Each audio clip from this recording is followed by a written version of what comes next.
Ibu-ibu dan bapak-bapak yang dirahmati oleh Allah, alhamdulillah di siang hari ini kita masih diberi kesempatan untuk berjumpa dalam keadaan sehat walafiat dan dalam keadaan menunaikan ibadah puasa.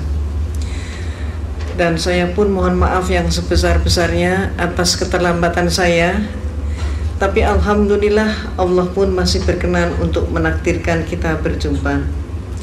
Karenanya mari kita ungkapkan puji dan syukur kita kehadapan Allah Subhanahu wa Ta'ala atas semua limpahan rahmat, hidayah serta nikmat-nikmatnya.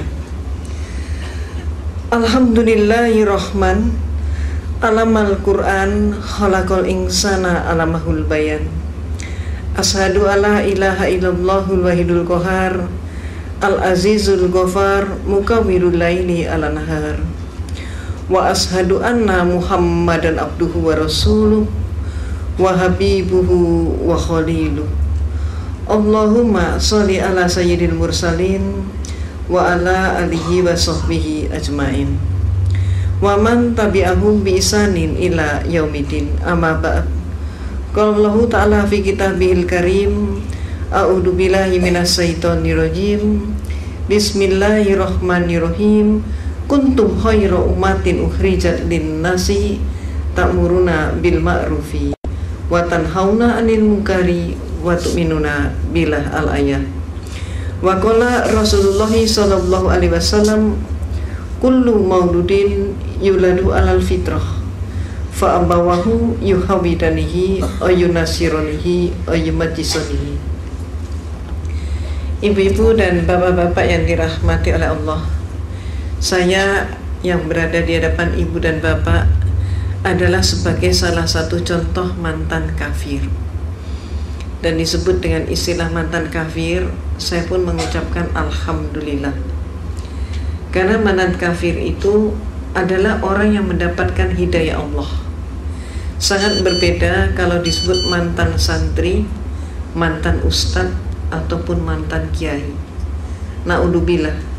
Karena dia bukan mendapatkan hidayah Allah, tapi sebaliknya mendapatkan laknat Allah. Perbedaan antara saya dengan ibu bapak seluruhnya, saya lahir dari keluarga yang beragama Katolik, sedangkan ibu dan bapak begitu lahir yang didengar adalah suara adzan dan iqamat. Ibu bapak berusia 5-6 tahun sudah masuk dalam untuk mempelajari kitab suci Al-Quran, belajar ngaji. Sedangkan saya ketika umur 6 tahun saya dimasukkan Sunday School, sekolah minggu, yaitu kursus untuk mempelajari agama Kristen ataupun Katolik. Dan saya mendapatkan prioritas, yaitu menikmati Sunday School secara privat yang diberikan oleh seorang Mother Overste. Mother Overste yaitu pimpinan biara. Mengapa demikian? Antara lain dikarenakan ayah ibu saya adalah donatur terbesar gereja. Ketika kemudian saya remaja, saya masuk organisasi di gereja yang namanya Legio Maria. Legio dari kata legion, Maria maksudnya adalah Siti Maryam binti Imran, ibu daripada Nabi Isa alaihissalam. Visi misi organisasi itu adalah mencari domba tersesat. Siapa yang dimaksudkan domba tersesat? Yang dimaksudkan domba tersesat bukan kambing-kambing yang kita potong saat Idul Adha, tapi yang dimaksudkan domba tersesat adalah siapapun orangnya yang belum Kristen. Jadi seperti seluruh daripada kita yang hadir di masjid ini, itu juga disebut sebagai domba tersesat oleh mereka. Dan inilah yang diprogram untuk dikristenkan oleh mereka. 1 tahun berikutnya saya menjadi salah satu ketua terbesar dengan jumlah anggota terbesar di tanah air kita. Dan setelah itu saya masuk biara menjadi seorang biarawati atau suster. Ibu dan bapak, jujur-jujur saja saya tidak pernah bercita-cita menjadi seorang muslimah. Cita-cita saya menjadi seorang biarawati dan saat itu sudah tercapai. Namun pada saat justru saya sudah mencapai cita-cita saya, disinilah Allah menyelenggarakan kehidupan hambanya. Pada saat saya di biara, dari seluruh mereka yang masuk biara hanya ada 2 orang saja. Satu adalah diri saya yang diberi tugas khusus, yaitu untuk kuliah di biara dan sekaligus kuliah di Institut Filsafat Teologia yang disebut Seminari Agung, pendidikan akhir pastor. Di sanalah saya menekuni comparative religion, termasuk menekuni Islamologi. Tapi Islamologi yang saya terima di sana bukan untuk menyatakan Islam agama yang hak, tapi sebaliknya untuk menyatakan Islam agama yang jelek. Mereka menyatakan, kalau Anda ingin tahu tentang Islam, lihat saja umat Islam di Indonesia. Maka di Indonesia ini orang yang melarat agamanya apa? Islam. Yang bodoh agamanya apa? Islam. Yang kumuh di bantaran sungai agamanya apa? Islam. Yang kehilangan sandal sepatu hari Jumat siapa? Islam. Yang gak mau bersatu, bercerai-berai terus siapa? Islam. Yang jadi teroris siapa? Juga dikatakan Islam. Maka teman-teman saya sepakat dengan kesimpulan bahwa kalau begitu Islam agama yang jelek. Pada saat itulah saya katakan penyimpulan itu belum benar. Islam jangan hanya dilihat di Indonesia, coba kita lihat bagaimana di negara-negara yang lain. Saya kemukakan contoh, coba kita lihat bagaimana di Filipina. Di Filipina ternyata orang yang melarat dan bodoh agama mereka bukan Islam, tapi adalah Kristen dan Katolik. Meksiko adalah negara yang miskin, dan di sana yang jadi maling ayam, pencopet, pencuri, pemabuk, pemerkosa, penjudi dan lain sebagainya tidak ada satupun yang Islam. Semuanya adalah Katolik atau Kristen. Mesir keadaannya berbalik dengan tanah air kita. Kalau di Indonesia kita berbicara tentang pembantu rumah tangga dan dikatakan beragama Islam, majikannya banyak yang non-Islam. Tapi kalau di Mesir terbalik. Di Mesir justru majikan beragama Islam dan pembantunya justru Kristen dan Katolik, dan selaris yang paling murah mereka datangkan dari Filipina yang beragama Katolik. Irlandia adalah sebuah negara yang tidak pernah selesai dengan konflik internal antara selatan dan utara. Dan yang konflik itu tidak melibatkan seorang pun yang Islam. Semuanya yang konflik adalah orang Protestan dengan orang Katolik. Mereka itulah yang saling membantai dan saling membunuh. Dan oleh masyarakat Eropa, yang dijuluki sebagai teroris itu adalah Irlandia dengan julukan khusus sebagai teroris Eropa. Lebih lanjut lagi kita ke Italia. Di Italia yang menjadi gembong obat bius dan perjudian, tidak ada satupun yang Islam. Semua mafioso beragama Katolik. Maka saya katakan kepada dosen saya, pater, sebutannya pater atau pastor, saya katakan pater, tidak terbukti bahwa Islam jelek. Maka saya kemudian mengajukan solusi sekaligus usul, minta izin untuk mempelajari Islam dari sumbernya sendiri. Izin diberikan, tapi dengan satu instruksi, mencari kelemahan Islam. Inilah untuk pertama kali saya berkenalan dengan Islam. Pertama kali saya ngaji, saat itu saya masih di biara dengan kapasitas sebagai seorang biarawati. Tapi ketika saya memandang kitab suci Al-Quran, melihat huruf hijaiyah, saya pun jadi bingung. Ayat ini mana yang depan, mana yang belakang, mana yang atas, mana yang bawah, bingung sekali. Saya amati bentuk hurufnya, lebih bingung lagi. Hurufnya ini kok panjang-panjang, bulat-bulat seperti cendol. Saya nggak mampu. Maka akibatnya, karena keterbatasan waktu, saya putuskan saya harus ngaji dari terjemah. Ketika pertama kali saya memegang terjemah, apa yang terjadi? Keliru juga. Ayat Allah yang saya pelajari itu bukan dari depan ke belakang, tapi kebalik dari belakang ke depan. Dan akibatnya, yang pertama kali saya pelajari adalah surat Al-Ikhlas. Qul huwallahu ahad, Allahu samad, lam yalid wa lam yulad wa lam yakul lahu kufuwan ahad. Malamnya saya ngaji surat Al-Ikhlas, persis pagi harinya saya mendapatkan kuliah teologi di mana dosen saya menyatakan Tuhan itu satu tapi pribadinya tiga. Inilah penyelenggaraan Allah. Sehingga malam harinya ada kekuatan yang mendorong saya untuk kembali ngaji. Allahu ahad. Ini yang benar menurut suara hati saya begitu. Maka hari-hari berikutnya saya dialogkan dengan dosen saya. Saya katakan, Pater, saya belum paham hakikat Tuhan. Maka kemudian dosen saya pun bertanya, bagaimana mungkin seorang biarawati tidak paham hakikat Tuhan? Kaget sekali dia. Maka dia pun maju ke papan tulis, menggambar sebuah segitiga sama sisi. AB sama dengan BC sama dengan CA. Saya ditanya, segitiga ini berapa? 1. Sisinya berapa? 3. Itulah Tuhan itu 1 tapi pribadinya 3, kata dosen saya. Maka kemudian saya pun mengatakan, kalau demikian Pater, suatu saat nanti kalau dunia sudah semakin maju, ipteknya pun semakin berkembang, Tuhan itu kalau cuma 3 pribadi tidak akan mampu untuk mengurus dunia. Paling setidak-tidaknya harus mendapatkan penambahan menjadi 4 pribadi. Jawab dosen saya, tidak bisa. Saya jawab, bisa saja. Maka saya pun maju ke papan tulis, menggambar segi 4 sama sisi. Kalau dosen saya menyatakan Tuhan itu pribadinya 3 dengan menggambar segitiga, maka saya gambar segi 4 sama sisi, sah-sah saja kalau saya katakan Tuhan itu pribadinya 4. Apa kata dosen saya? Tidak boleh. Kalau tadi tidak bisa, sekarang menjadi tidak boleh.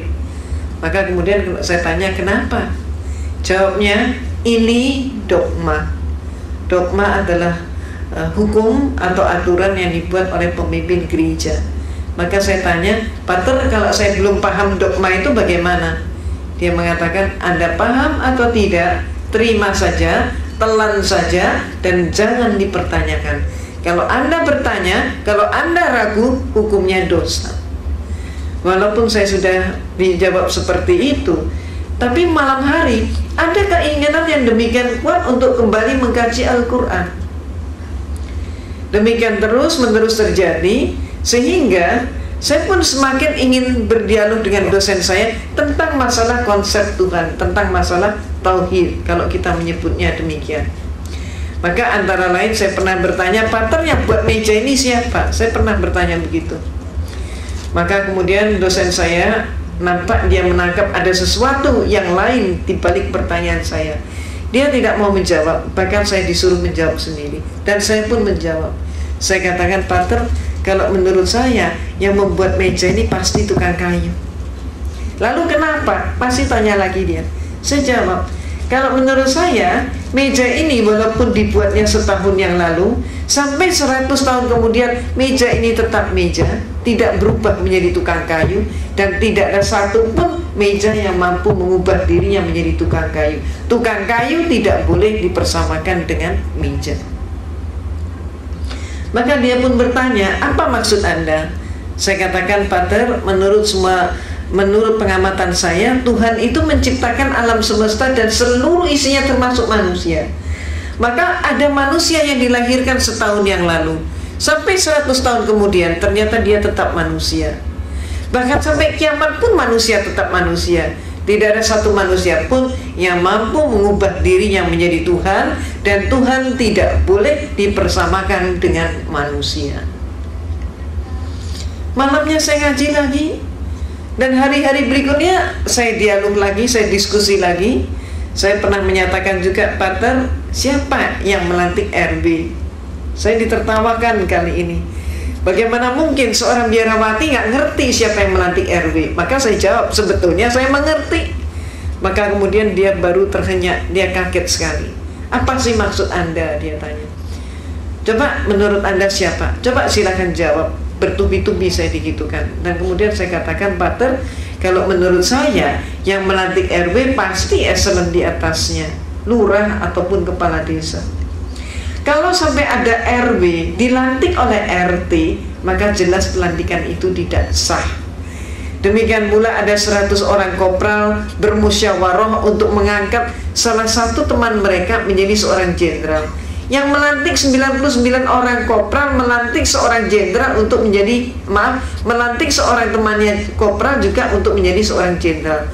Walaupun yang melantik 99 orang, tetap saja pelantikan itu tidak sah. Apa maksud Anda? Dia tanya. Maka saya katakan, Pater, menurut pengamatan saya, Tuhan itu menciptakan alam semesta dan seluruh isinya termasuk manusia. Manusia hakikatnya sebagai hamba Tuhan. Maka kalau ada manusia melantik sesamanya manusia menjadi Tuhan, jelas pelantikan itu tidak sah. Malamnya saya ngaji lagi, terus seperti itu. Dan kemudian saya diskusi lagi, sampai pada klimaksnya saya bertanya tentang sejarah gereja.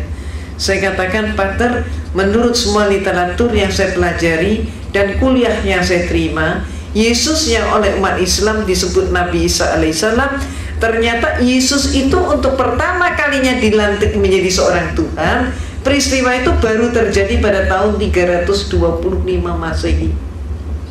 Jadi sebelum tahun 325 Masehi, Yesus belum jadi Tuhan. Yang melantik Yesus jadi Tuhan siapa? Yang melantik Yesus jadi Tuhan adalah seorang raja Romawi, yaitu Konstantin. Pelantikannya terjadi dalam rangka sebuah konsili. Konsili ini bahasa Latin Romawi, artinya adalah konferensi, atau istilah kita yang lain adalah muktamar.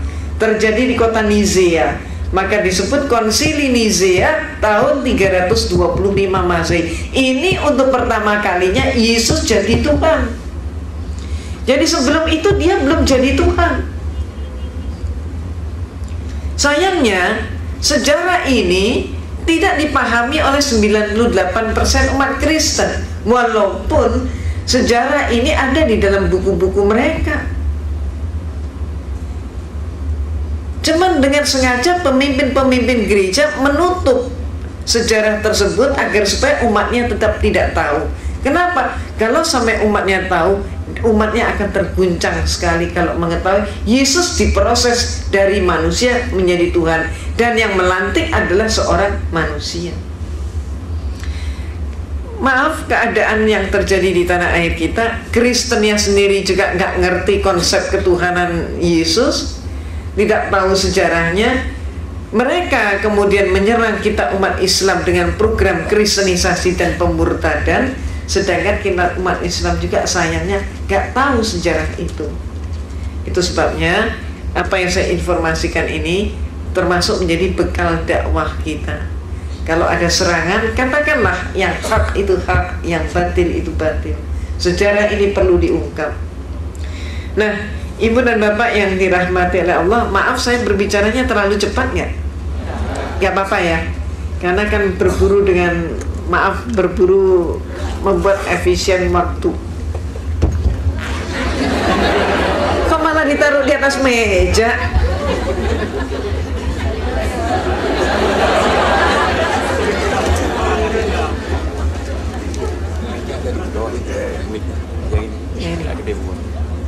Ya ini udah pas ya. Nah, Ibu dan Bapak yang dirahmati oleh Allah, orang Kristen seringkali tidak mengetahui konsep ketuhanan mereka sendiri. Saat ini kita memasuki bulan, kita sedang melaksanakan ibadah puasa. Setelah kita puasa, maka berikutnya lagi kita akan melaksanakan Idul Fitri, dan kemudian sebaliknya umat Kristen akan melaksanakan, setelah kita puasa selesai Idul Fitri, mereka Natalan. Nah, Natalan ini sekarang disebut oleh mereka, sudah mulai populer, mereka menyebut dengan istilah bukan Natal lagi, tapi istilahnya adalah Maulid Nabi Isa alaihissalam. Itu yang mereka lakukan. Bahkan ketika kita umat Islam melaksanakan Idul Fitri, nanti silakan Bapak dan Ibu rasakan sendiri. Gereja di seluruh Indonesia sekarang pun sudah memberikan instruksi kepada umatnya untuk mengucapkan selamat Idul Fitri kepada umat Islam.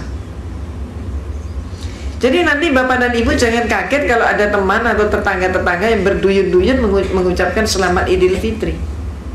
Itu sudah merupakan instruksi gereja. Kenapa gereja memberikan instruksi seperti itu? Nah, ini yang perlu kita pahami. Seringkali gereja memakai metode menangkap ayam dengan umpan. Artinya kalau saya ingin menangkap ayam, saya tidak perlu mengejar ayam. Tidak efektif. Maka kalau saya ingin mendapatkan ayam, cara yang paling tepat adalah saya hanya cukup bermodal segenggam umpan yang tidak ada nilainya. dan saya cukup duduk menebar umpan. Setelah umpan saya tebar, maka justru ayam dari berbagai penjuru akan berdatangan.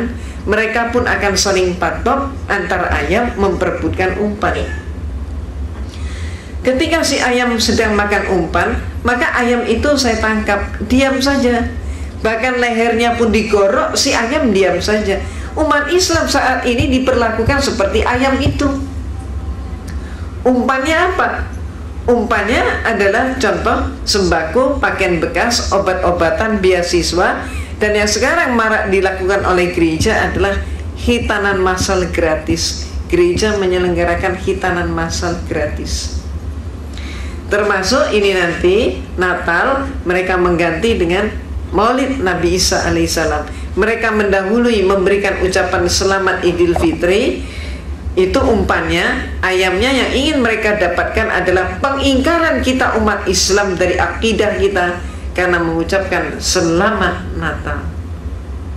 Itu yang mereka kehendaki. Ibu dan Bapak yang dirahmati oleh Allah, sekaligus di sini saya menyatakan bahwa fatwa MUI tentang Natal, bahwa Natal itu haram untuk diikuti atau memberi ucapan selamat Natal, itu masih berlaku. Mengapa?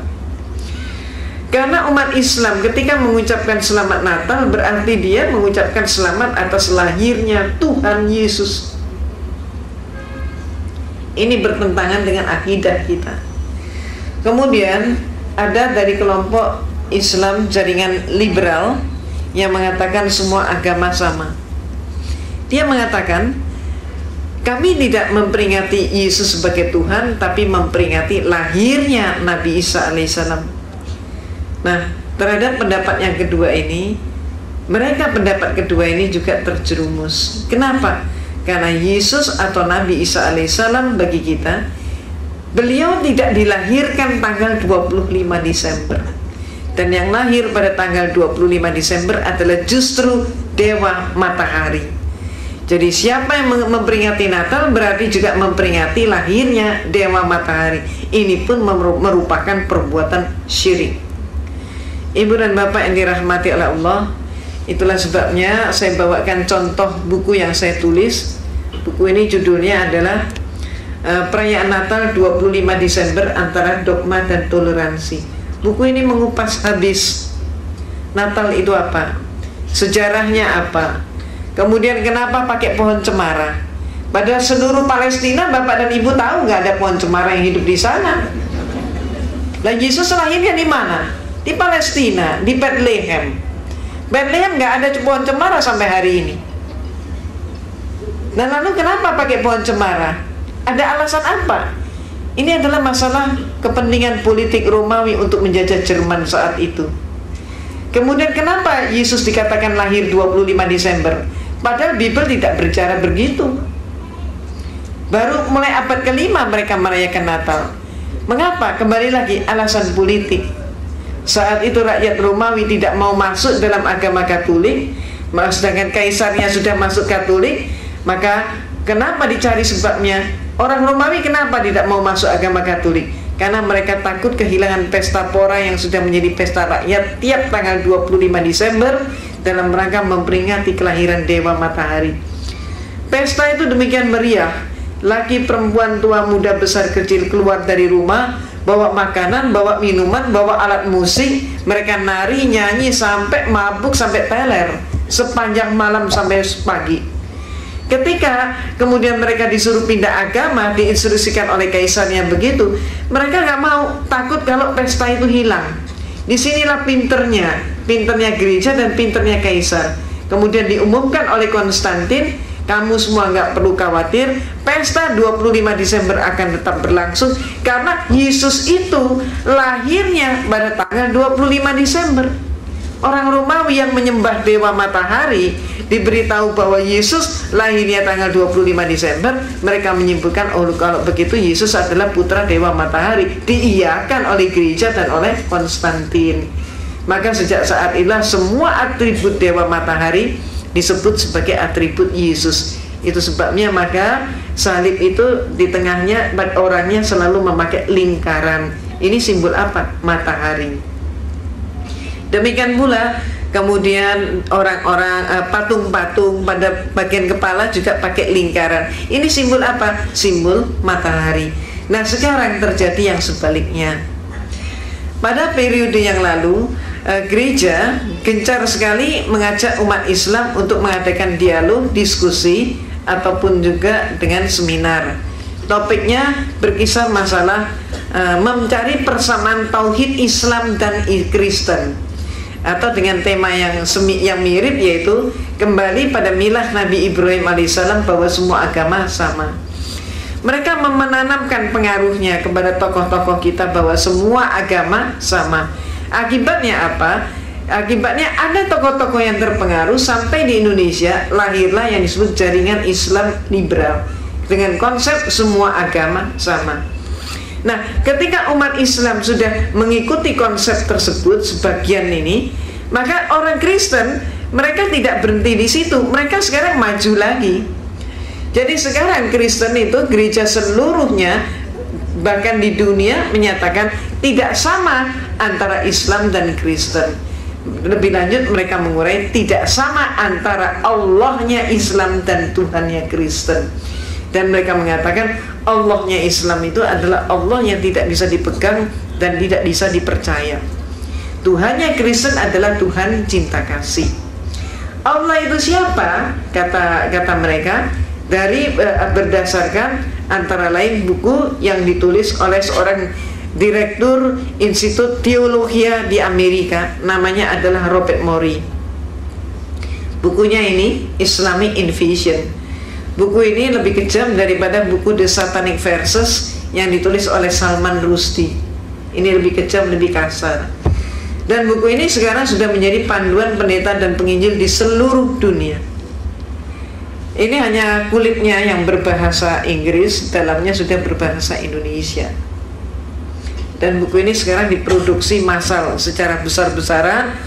Dan karena dipikir oleh mereka kita umat Islam masih diam, maka buku ini pun berlanjut, bahkan mereka memakai komik-komik. Ibu bapak dan bisa mengaksesnya lewat internet. Pernah baca? Ada yang pernah baca? Nah, seperti ini. Ini komik yang timbul akibat daripada buku Islamic Invasion karya Robert Morey. Dan yang paling menyakitkan di sini adalah suatu gambar di mana ada orang berpenampilan pakaian Arab, laki-laki sedang sujud menyembah dikelilingi oleh api. Siapa yang dimaksudkan dengan laki-laki yang sujud menyembah dikelilingi api? Yang dimaksudkan menurut ini komik ini adalah Rasulullah SAW menyembah kepada kata mereka Tuhan Yesus. Maka dikatakan Yesus Kristus akan menghakimi setiap orang, dan pada hari itu juga Muhammad akan sujud menyembah dan berkata, Yesus Kristuslah Tuhan.